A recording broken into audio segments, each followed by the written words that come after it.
Okey, apabila kita dah melihat asas kepada buka mainan, sebenarnya asas ni terlalu banyak sebenarnya kalau nak cover. Tetapi saya bagi asas buka mainan yang biasa kita dengar lah. So, mari kita lihat beberapa contoh opening buka mainan yang dimainkan oleh player yang biasanya dimainkan oleh pemain-pemain kita lah. So yang pertama sekali, yang ni adalah yang paling asas lah. Yang kalau saya dulu masa saya kat sekolah pun memang cikgu saya aja memang tunjuk yang ni lah, yang kita panggil sebagai Italian game ataupun kita kenali sebagai Guico Piano. Okay, Guico Piano ni sebenarnya kalau maksud dia tu quiet game lah, game yang slow dan slow and steady kot. Saya pun tak tahu sangat lah, tapi kita nak tengok apa yang sebenarnya yang dimainkan dalam opening ini. Okey,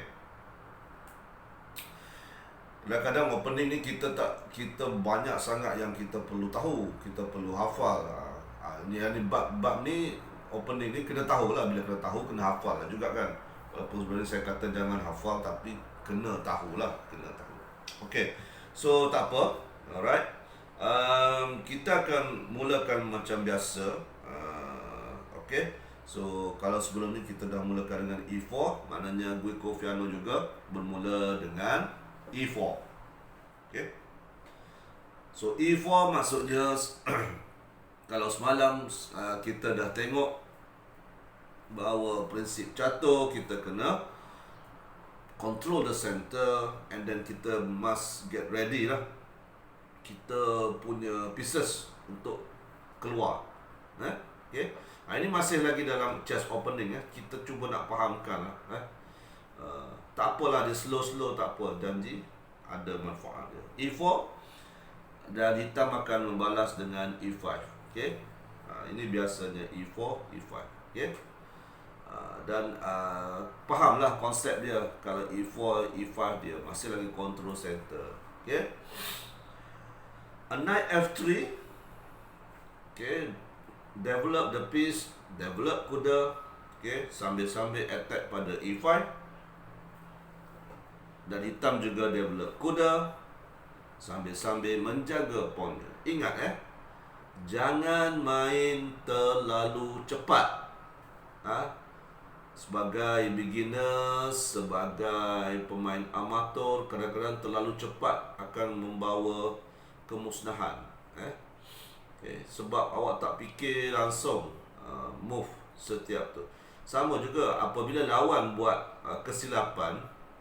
Sebab tu saya kata jangan move terlalu cepat. Mungkin memang dia buat silap, tapi kita move terlalu cepat, kita lupa nak makan buah dia ke. Kalau ada buah free, nak makan buah free ke, kita yang rugilah. Jadi dalam opening Knight C6 ni, bukan saja Guico Piano, nanti you akan lihat banyak lagi opening yang nama-nama lain lah. Tetapi ikut dia punya variasi. Sebab this is yang orang kata paling basic lah. Yang kalau kita nak belajar chess ni, ini paling basic lah. Keluarkan kuda jaga pawn dan sebagainya. Dan dalam opening ni biasanya bishop pergi C4. Satu bishop C4, macam saya cerita semalam, dia control center. Satu lagi bishop ni attack pada F7. Tengok attack pada F7. Cikgu saya kata masa kecil-kecil dulu, pawn yang ni sebenarnya pawn yang paling lemah lah, sebab yang dijaganya oleh king saja. Okay, pawn lain memang kita tak attack lah, ada pieces. Sebab king ni kadang-kadang bila kita dah attack kat sini, king dalam keadaan hampir diancam. Okay, sebab tu biasanya banyak yang keluarkan bishop C4. Ada opening dia akan keluar macam ni. Ini nama dia Roy Lopez. Dia ada banyak opening, tapi opening yang saya nak cerita yang ni, yang asas dikeluarkan dengan bishop C4. Okay, jadi Nampaklah kan, develop kuda, develop bishop, attack tengah, attack weak pawn. Jadi itulah catur. Jadi kalau kita faham beberapa opening, sebab tu kena belajar opening juga. Senang cerita kena belajar semua, opening, middle game, ending. Saya kadang-kadang ada orang kata kita belajar ending bagus. Memang ada, saya tak nafikan. Belajar ending bagus supaya kita boleh plan pada awalnya dan kita faham ending tersebut. Tapi opening pun penting juga. Belajar middle game pun penting juga. Simpulannya belajar semua lah. Kalau nak expert belajar semua. Saya rasa Grandmaster tu dia belajar semua. Dia tak ada belajar ending. Tapi bila dah belajar semua, lepas tu baru awak fokus. Nak pergi ending ke, nak pergi middle game ke. Okay? Kesimpulan bagi saya belajar semua. Ni yang asas ni, yang opening lah. Tak apa, tengok video ni. InsyaAllah video ni akan sentiasa diupdate dari masa ke semasa. Mana yang baik ambil, mana yang buruk itu kelemahan saya lah. Okay. So bishop c4 dan hitam membalas bishop c5. Ini opening Guico Piano. Okay. Dan biasanya kalau putih menggerakkan knight c3. Okay. Yang ni kalau kita tengok baik dekat sini seolah macam satu setup yang senyap. Guico Piano tu dia senyap tapi membosankan lah. Membosankan maksudnya teori betul, tak ada masalah, knight develop, contohnya kan. And then mungkin selepas tu hitam gerak kat sini, hitam akan gerak knight f6. Okay. Dan putih akan castling 0-0. Hitam juga akan castling 0-0. Dan putih ingin membawa bishopnya d3. Hitam juga akan membawa d6. Dan at the end of the day, game ni akan jadi complicated. Ini yang biasa yang kita. Tapi walaupun complicated, tak apalah. As a beginner, this is the starting point. Mana boleh pergi terus nak pergi yang advance. As a starting point, okey lah, maknanya semua prinsip yang kita dah tengok tu semua cover. Semua cover lah. Maksudnya develop kuda, kita castling, kita consider attacking the center. Kita tak buat move terlalu banyak pada awal-awal kan. Yang tempo lah, yang tempo tu saya tak cerita. Tempo ni maksudnya kita gerakkan buah kita beberapa kali. Contohnya kita gerak sekali bishop kat sini, atau orang lain gerak kat sana, lepas tu kita gerak lagi bishop 2 kali. Jadi kita rugi tempo dia. Itu contoh. Ini adalah kedudukan untuk Guico Piano ni yang orang kata apa, yang sangat difficult lah dan menjadi block lah. Mungkin kalau kata yang ni ke boleh ke sini. Jadi ceritanya panjang lagi. Memang cerita panjang. Main catur ni mana main cepat. Cerita main catur ni panjang sebab dia adalah strategi game. Kalau awak faham dia adalah strategi game dan awak kena berfikir banyak, berfikir panjang, itulah menariknya permainan catur. Okay. So saya stop dekat sini. Maknanya semua ni adalah susunan bagi Guico Piano. All Stotch lah. Dia punya position ni memang keren macam ni lah. Okay. Dan teruskanlah untuk middle game. Saya tak masuk middle game lagi. Saya tak masuk middle game. Okay. So macam mana kalau kita nak tengok macam mana putih ni boleh cuba membuat gerakan supaya buah tadi tidak cramp sangat lah. Tidak cramp sangat lah. So ada 2 cara dekat sini. Tetapi saya tak akan pergi habiskan semua sebab saya nak cerita pada asas opening dulu. Video saya ni saya nak cerita satu-satu. Tak kira lah bila akan sampai chapter untuk opening ni saya tak tahu. Sebab kita nama video santai. Jadi saya harap kalau dia bermanfaat lah. Okay. So e4, g5, knight f3, knight c6, bishop c4. Okay, itu yang normal punya. Bishop c5.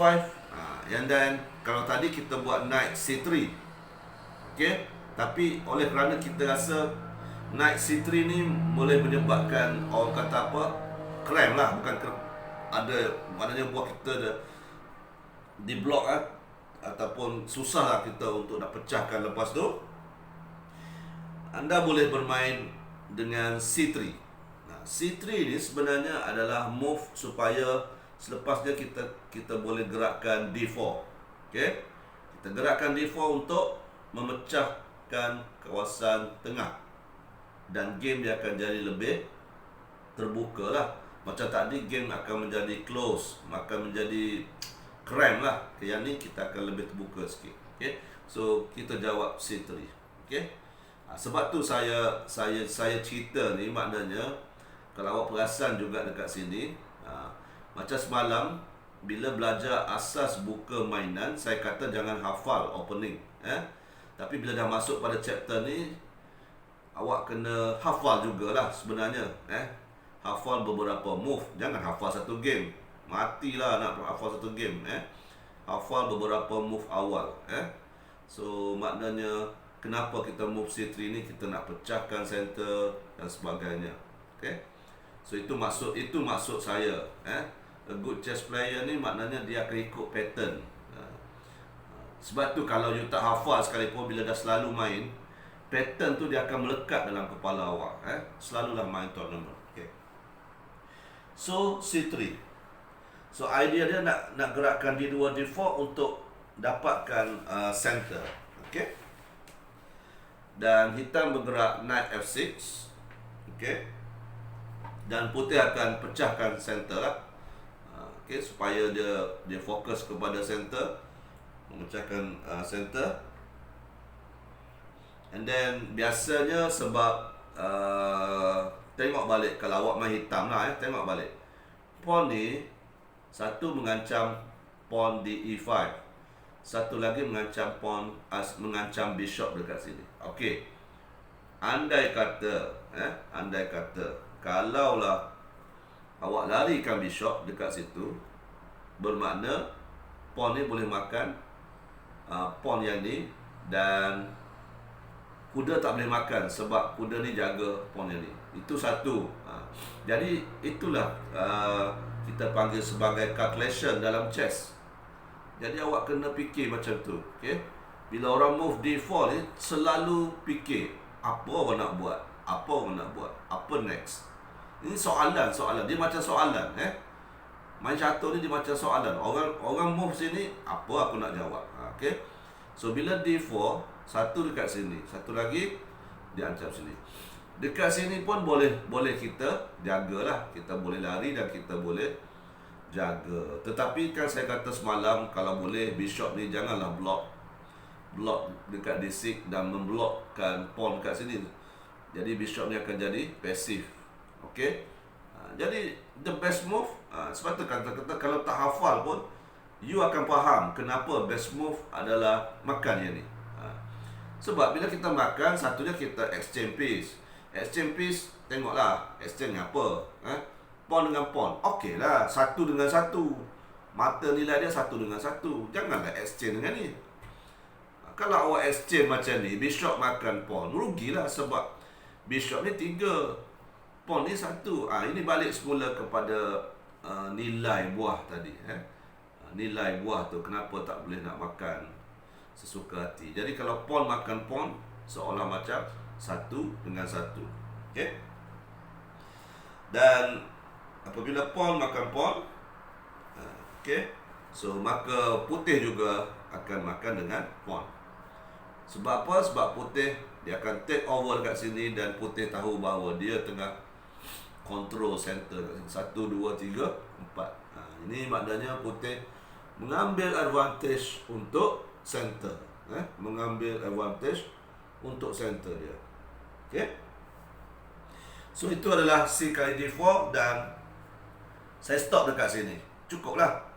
Sebab lepas tu ada lagi konsekuen dia, mungkin ada check. Ini bila saya masuk kepada opening ni in detail. Tapi sebab ini adalah buka mainan, saya nak cerita ini cara buka mainan yang orang kata apa, dalam keadaan posisi yang ni, putih sekarang ni telah mengambil advantage lah untuk control center. Okay? Dan game akan berpanjangan lagi, bukan setakat tu saja. Faham dekat situ dulu. Okay?